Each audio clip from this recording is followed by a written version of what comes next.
বন্ধুরা, এই ভিডিওটা আমার মেয়ের ৬ মাসের ভিডিও। যখন আমার মেয়ের বয়স ৬ মাস, যেদিন তার মুখে ভাত দিয়েছি সেই দিন ওকে আমি এই ড্রেসটা পরিয়েছি। এই ড্রেসটা আমি মিশো থেকে আনিয়েছি ১৫০ টাকা দিয়ে। তো এই ড্রেসটার দারুণ কাহিনী রয়েছে। এই ড্রেসটা দেখো, বুকে ইলাস্টিক এবং প্যান্টের মধ্যেও কোমরে আর দু পায়ে কিন্তু ইলাস্টিক রয়েছে, যেগুলো খুব টান পড়ে এবং তার পরতে অসুবিধা হয়। তাই সে এই ড্রেসটা তারপরে কখনো পরতেই চায়নি। আমি একবার কি দুবার তাকে পরিয়ে দিয়েছি ঠিকই, জোর করে, কিন্তু পরে সে কয়েক মিনিটের মধ্যে খুলে ফেলে দিয়েছে। তখন আমি বুঝতে পারলাম যে তার পায়ে এবং বুকে ইলাস্টিকটার জন্য টান পড়ছে, গার্ডারের দাগ বসে যাচ্ছে। তাই আমি তাকে পরে আর কোনো জোর করিনি। এখন আমার মেয়ের বয়স ১.৫ বছর।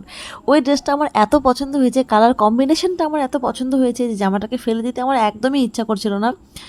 তাই আমি কি করেছি, ওই জামাটাকে কেটে এটাকে আমি ঘরে একটা ড্রেস তৈরি করেছি। তোমরা দেখেছিলে উপরে যে সাদা রঙের কাপড়টা ছিল, উপরে টপটা, সেই টপটাকে কেটে আমি একটা প্যান্ট তৈরি করেছি।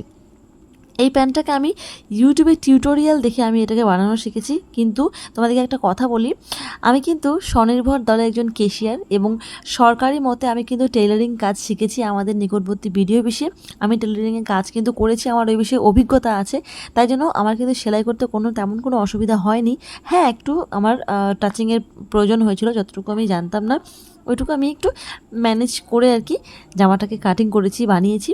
তো দেখো তোমাদের কেমন লাগলো আমাকে কিন্তু অবশ্যই জানিও। ড্রেসটা পরে আমার মেয়েকে কেমন লাগছে সেটা কিন্তু জানাতে আমাকে একদম ভুলবে না। তোমরা যদি আমাকে কমেন্ট করো, আমি উৎসাহ পাই।